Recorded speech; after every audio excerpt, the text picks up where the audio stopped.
അപ്പം എന്താ പറഞ്ഞുകൊണ്ടിരിക്കണേന്ന് നിങ്ങൾ ചാടിപ്പോകുന്നതിൻ്റെ മുമ്പ് 5 പ്രാവശ്യമെങ്കിലും ഒരു കുട്ടി ഉമ്മയുടെ ശ്രദ്ധയിൽ അത് പെടുത്തും. ഇന്ന് പ്രേമിച്ചാണ്ട് നാളെ ചാടൊന്നുമില്ല. ചാടണേൻ്റെ മുമ്പ് ഏറ്റവും ചുരുങ്ങിയത് 5 തവണ ഉമ്മാൻ്റെ ശ്രദ്ധയിൽ കുട്ടി പെടുത്തും. ഉമ്മ ഞാൻ ചാടാവൊരുങ്ങണുണ്ട് കേട്ടോ എന്ന്. അങ്ങനെ പറയല്ലേ പിന്നെ എങ്ങനെ സൂചനകൾ ഉണ്ടാവും. ഒരു ദിവസം കുട്ടി സ്കൂളിൽ വന്നപ്പോൾ പറഞ്ഞു, ഉമ്മ ഞങ്ങളെ സ്കൂളിലുണ്ട് ഒരു കണ്ണട വെച്ചൊരു ആൺകുട്ടി, ഓ പഠിക്കാൻ സൂപ്പറാണ് എന്ന് പറഞ്ഞു എന്ന് വിചാരിച്ചോളി. കണ്ണട വെച്ചതിന് നമുക്ക് വല്ല എതിർപ്പുണ്ടോ? ഒരു എതിർപ്പില്ല. ഓൻ പഠിക്കണേന് നമുക്ക് വല്ല എതിർപ്പുണ്ടോ? ഒരു എതിർപ്പില്ല. പക്ഷേ സ്കൂളിലുള്ള കണ്ണട വെച്ച നല്ല പഠിക്കുന്ന ഒരു കുട്ടി, ഒരു ആൺകുട്ടി എൻ്റെ പെൺകുട്ടിയെ ആകർഷിച്ചിട്ടുണ്ട് എന്ന സൂചനയാണ് ഉമ്മാക്കാൻ നൽകിയത്. പൊക്കിൽ കൊടി ബന്ധമാണത്. ഉമ്മാനെ അറിയിക്കാതെ ഒരു കുട്ടിക്ക് ചാടാൻ കഴിയില്ല. നിങ്ങൾ എഴുതി വെച്ചോളി, ഉമ്മാനെ അറിയിക്കാതെ ഒരു കുട്ടിക്ക് ചാടാനേ കഴിയൂല. ഉമ്മാനെ അറിയിക്കും. പക്ഷെ അമ്മ വിചാരിക്കും ഇൻ്റെ കുട്ടി അങ്ങനെയൊന്നും ഉണ്ടാവില്ല എന്ന് വിചാരിച്ച് ശ്രദ്ധിക്കാതിരിക്കണതിന് രക്ഷയൊന്നുമില്ലല്ലോ. അതേ കുട്ടി പിന്നെ ഒരാഴ്ച കഴിഞ്ഞിട്ട് വന്നപ്പോൾ പറഞ്ഞു, ഉമ്മ ഞാൻ നാളെ മുതൽ 9:50 ബസ്സിനാ പോണത്, 45 പോണില്ല. 45 ബസ്സിൽ നല്ല തിരക്കാം, 50 ബസ് കാലിക്കാരം. 5 മിനിറ്റ് കൊണ്ട് സ്കൂൾക്ക് എത്തുമല്ലോ, 10 മണിക്കല്ലേ ബെല്ലടിക്കുള്ളൂ. അതുകൊണ്ട് നാളെ മുതൽ ഞാൻ 9:50 പോണത് എന്ന് പറഞ്ഞു എന്നും കൂടി വിചാരിച്ചോളി. രണ്ടാമത്തെ സൂചനയാണ്. അന്ന് വൈകുന്നേരം വാപ്പ പീടിയടച്ച് വന്നിട്ട് ചോറയിച്ചിട്ട് കയ്യാൻ നേരത്ത് ഇമ്മ പറയണം, ഇന്ന് നമ്മളെ മോള് സ്കൂൾ തന്നപ്പോഴേ നാളെ 9:50 ബസ്സിനാണ് പോണത് എന്ന് പറഞ്ഞു. ചോറ് കയ്യാൻ നേരത്തെ പറയാൻ പറ്റുള്ളൂ. വന്നുകാണ്ട് ചോറുക്കാണ്ട് കയ്യുണ്ട് കുത്തുമ്പോൾ നമ്മളെ മറിയമ്മൂനെ ഞമ്മക്കൊന്ന് കെട്ടിച്ചണ്ടേന്ന് ചോദിക്കും പെണ്ണുങ്ങൾ. പിന്നെണ്ടോ ആ ചോറ് കീപ്പട്ടിറങ്ങണു. അപ്പം പറയാൻ പാടില്ല. എപ്പോഴാ പറയാ? ചോറി ഇങ്ങനെ കയ്യാൻ നേരം ചോറിന പ്ലേറ്റ് ഇങ്ങനെ വടിച്ചിങ്ങനെ എടുക്കണ ആ നേരത്ത് പറയാം. എന്ത്? പിന്നെ മോളൊന്ന് സ്കൂൾ തന്നപ്പോൾ ഇങ്ങനെ പറഞ്ഞു 9:50 പോണത് എന്ന് പറഞ്ഞു. എനിക്കെന്താന്നാവോ ചെറിയൊരു പേടി. ഇന്നാള് ഓലെ ക്ലാസ്സിലൊരു കണ്ണട വെച്ച ആൺകുട്ടി ഉണ്ട്, നല്ലോണം പഠിക്കുന്നും പറഞ്ഞിരുന്നു എന്ന് പറയുമ്പോൾ വാപ്പ എന്ത് ചെയ്യാന്നറിയോ? വാപ്പ പ്രത്യേകിച്ചൊന്നും സംഭവിക്കാത്ത മാതിരി ഇങ്ങനെ അതെനിക്ക് തോന്നിയതേ ഇക്കാരടി എന്നൊക്കെ പറയാം. പക്ഷെ ഉള്ളിൻ്റെ ഉള്ളിലൊരു പേടി ഉണ്ടാവും വേണം. പറച്ചിൽ അങ്ങനെയൊക്കെ തന്നെ പറയണ്ടത്. അല്ലോ അങ്ങനെ ഉണ്ടോ? ആ സാരി പൈസ പറഞ്ഞിരുന്നു പ്രേമം തന്നെയാണ് എന്ന് അങ്ങനെ പറയല്ല വേണ്ടേ.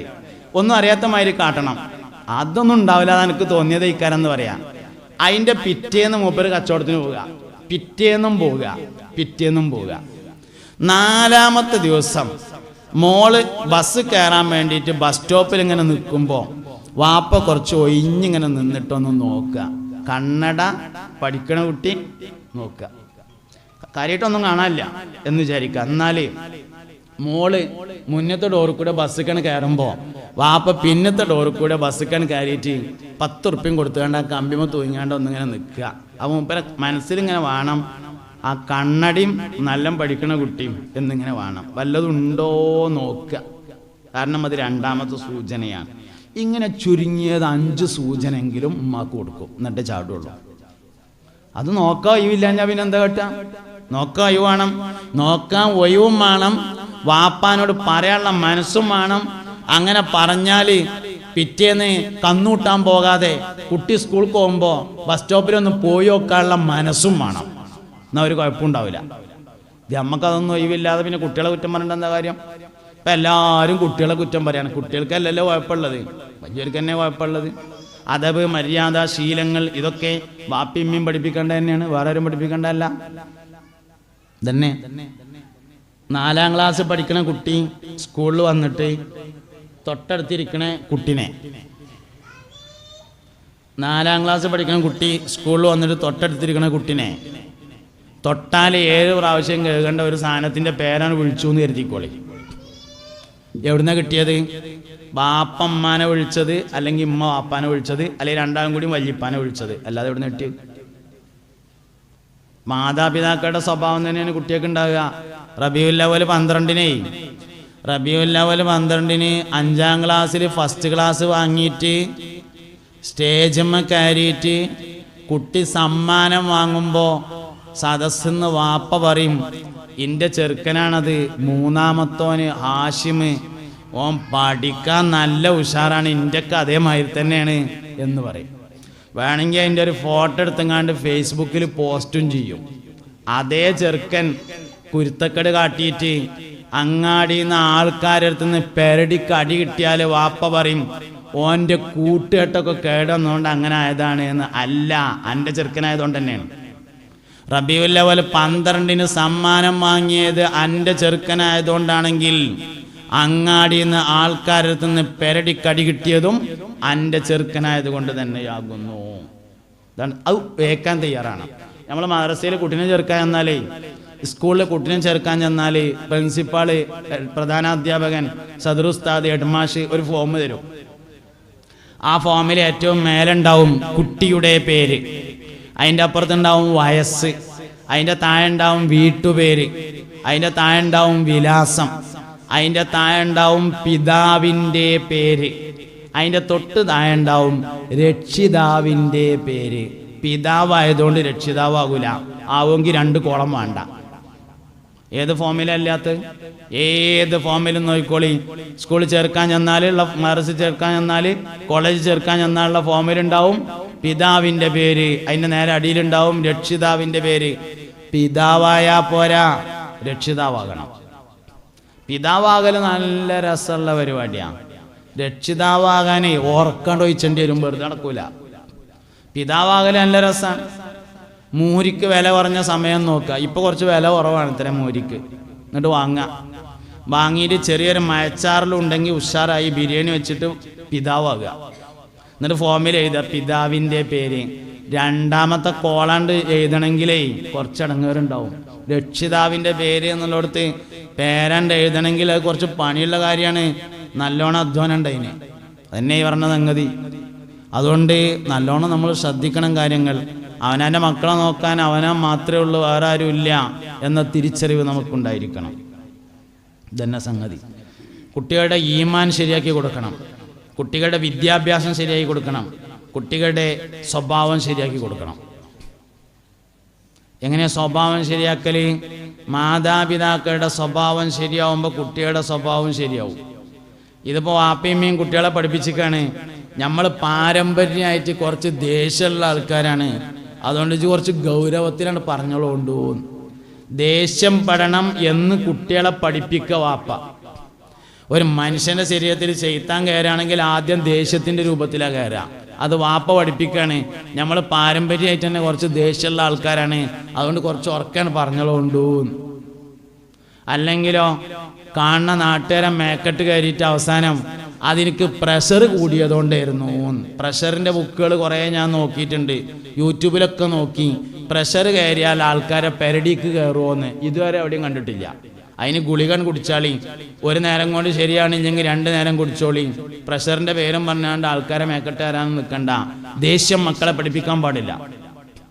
ദേഷ്യം പൈശാചികമാണ്, പൈശാചികമായ സ്വഭാവമാണ്. അതുകൊണ്ട് മാതാപിതാക്കളിൽ നിന്നാണ് കുട്ടികൾ പഠിക്കുന്നത്, ദേഷ്യം പഠിക്കുന്നത്. സ്വഭാവം കേടുവരെ എപ്പോഴും എവിടെ നിങ്ങൾ അദബ് പാലിച്ചില്ലെങ്കിലാണ്. അദബ് പാലിച്ചില്ലെങ്കിലും ശീലങ്ങൾ പാലിച്ചില്ലെങ്കിലും, അദബ് പാലിച്ചില്ലെങ്കിൽ ഇബാദത്തുകൾ കേടുവരും, ശീലങ്ങൾ പാലിച്ചില്ലെങ്കിൽ സ്വഭാവം കേടുവരും. അദബ് പാലിച്ചില്ലെങ്കിൽ റേഞ്ചിൽ നിന്ന് പോകണ്ടോ നിങ്ങൾ? ഇല്ല, എന്നെ ഒപ്പം ഒന്ന് ചൊല്ലിക്കോളി. അന്ത ഉമ്മുൻ അം അബു മാ റഅയ്നാ ഫീഹിമാ മിസ്ല ഹുസ്നിക ഖത്തു യാ സയ്യിദി ഖൈറൻ നബി അസ്സലാത്തു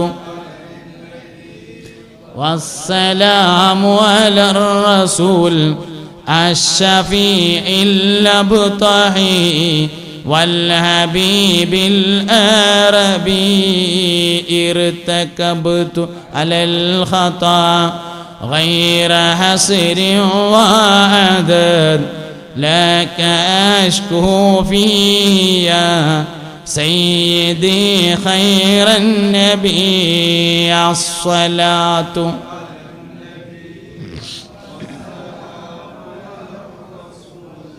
الشفيع الأبطحي والحبيب العربي.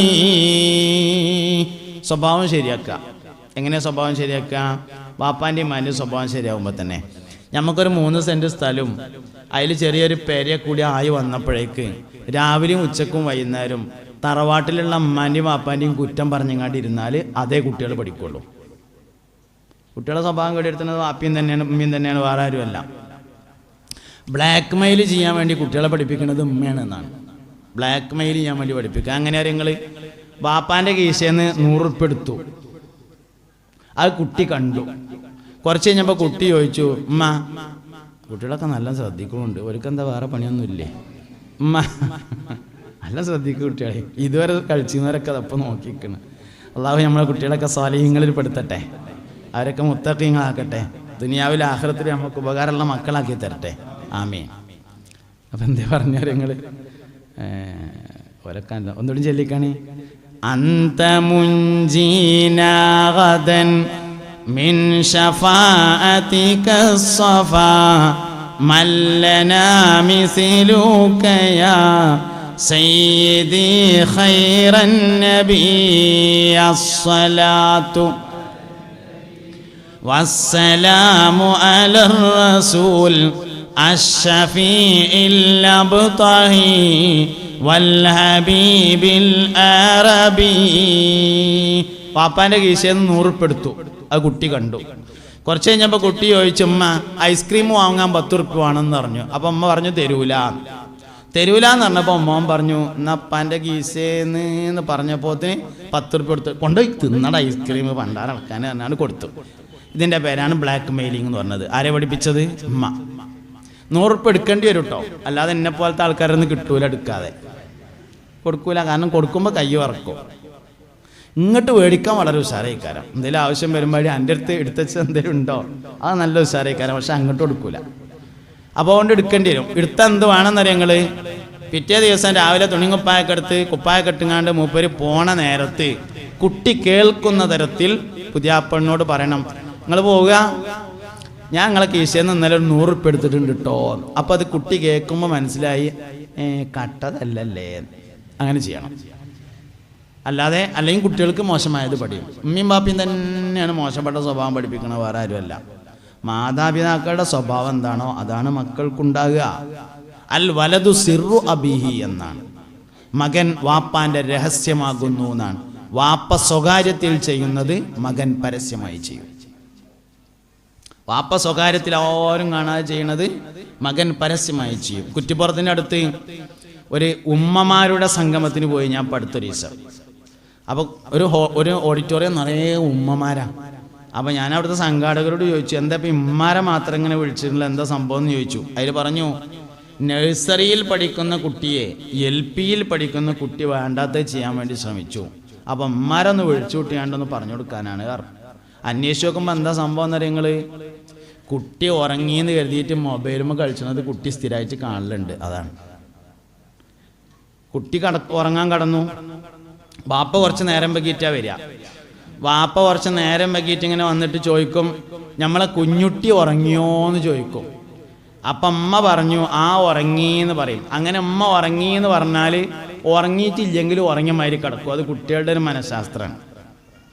പണ്ടിങ്ങനെ കുറേ ആൾക്കാർ ഒന്നിച്ച് മരിച്ചു തരേ ഇവിടെ ഒരു നാട്ടിൽ എന്തോ ഒരു അപകടം ഉണ്ടായിട്ട്. അപ്പം ഇങ്ങനെ ഡോക്ടർ വന്ന് നോക്കിയിട്ട് പറഞ്ഞു, ഇവിടുന്ന് അങ്ങോട്ടുള്ള ആൾക്കാർ മൊത്തം മരിച്ചിട്ടുണ്ട് പറഞ്ഞു. അപ്പോൾ ജീവൻ മുഴുവൻ പോകാത്ത ഒരാളുണ്ടായിരുന്നു. അയാളിങ്ങനെ തല പൊന്തിച്ചിട്ട്, കഥയിക്കാരട്ടോ അതൊന്നും ഉള്ളതായിക്കോളണമെന്നില്ല, അയാളിങ്ങനെ തല പൊന്തിച്ചിട്ട് പറഞ്ഞു തരേ ഇല്ല ഞാൻ മരിച്ചിട്ടില്ല എന്ന് പറഞ്ഞപ്പോൾ MBBS ഡോക്ടർ മരിച്ചു എന്ന് പറഞ്ഞാൽ പിന്നെ തല പൊന്തിക്ക് കടക്കട അവിടെ എന്ന് പറഞ്ഞു എന്നാണ്. എന്ന മാതിരി ഇമ്മ ഉറങ്ങി എന്ന് പറഞ്ഞാൽ പിന്നെ കുട്ടി ഉറങ്ങിയ മാതിരി ഇങ്ങനെ കിടക്കും. സംഗതി ഉറങ്ങിയിട്ടുണ്ടാവില്ല. ഏറ്റവും ചുരുങ്ങിയത് ശ്വാസം വിടണേൻ്റെ ഒച്ചയിലും കേൾക്കൂലേ, അതന്നെ പ്രശ്നം. നിങ്ങൾക്ക് മനസ്സിലായില്ലെങ്കിൽ ഒട്ടും മനസ്സിലാകൂല്ല കേട്ടോ. അല്ല ഇനി ഇങ്ങനെ പറഞ്ഞിട്ട് മനസ്സിലായിട്ടില്ലെങ്കിൽ നിങ്ങൾക്ക് മനസ്സിലാവില്ല എന്താ പ്രശ്നം എന്ന്. ഇതാണ് പ്രശ്നം. അതുകൊണ്ട് മാതാപിതാക്കൾ എന്ത് പറയുന്നു എന്നതിനേക്കാൾ അവർ എന്ത് ചെയ്യുന്നു എന്ന് കുട്ടികൾ നോട്ട് ചെയ്യുന്നുണ്ട്. ഉമ്മാൻ്റെ ഇരുന്നും വാപ്പാൻ്റെ ഇരുന്നും അല്ലാതെ ഒരു കാര്യം പഠിക്കാനില്ല. അതുകൊണ്ട് മാതാപിതാക്കൾ അൽ ഉമ്മുഹിയ അൽ മദ്രസത്തുൽ ഊല എന്നാണ്. ഉമ്മയാകുന്നു ഒന്നാമത്തെ മദ്രസ. ബാപ്പാന്റെ സ്വകാര്യത്തെയാണ് മകൻ പരസ്യമാക്കുന്നത്. ഉമ്മയാകുന്നു ഒന്നാമത്തെ മദ്രസ. അതുകൊണ്ട് വരും നാളത്തെ തലമുറക്ക് വേണ്ടി നമുക്ക് മാറ്റിവെക്കാനുള്ള കാര്യങ്ങൾ നമ്മുടെ മക്കളെയാണ്. അതുകൊണ്ട് അവരെ നമ്മൾ നന്നായിട്ട് വളർത്തണം, നല്ലോണം ശ്രദ്ധിക്കണം, അവർക്ക് വേണ്ടി മനസ്സറിഞ്ഞ് ദ്വാരക്കണം. ഇമ്മാൻ്റെയും ബാപ്പാൻ്റെയും ദ്വാൻ്റെ അത്രേ മക്കൾക്ക് ഉപകാരം ചെയ്യുന്നൊരു ദ്വാ വേറെ ഇല്ല. മാതാപിതാക്കൾ മനസ്സറിഞ്ഞ് ദ്വാരുന്നാൽ മക്കൾക്കത് വലിയ ഗുണമാണ്.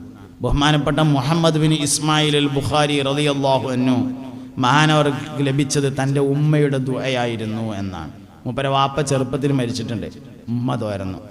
ഉമ്മാൻ്റെ ദുആ കാരണം കിട്ടിയത് 10 ലക്ഷം ഹദീസുകൾ, 10 ലക്ഷമല്ല ലക്ഷക്കണക്കിന് ഹദീസുകൾ കാണാൻ പഠിച്ചു. 4000 ഉസ്താദുമാരിൽ നിന്ന് ഇമാം ബുഖാരി റളിയല്ലാഹു അൻഹു ഇൽമു പഠിച്ചിട്ടുണ്ട് എന്നാണ്.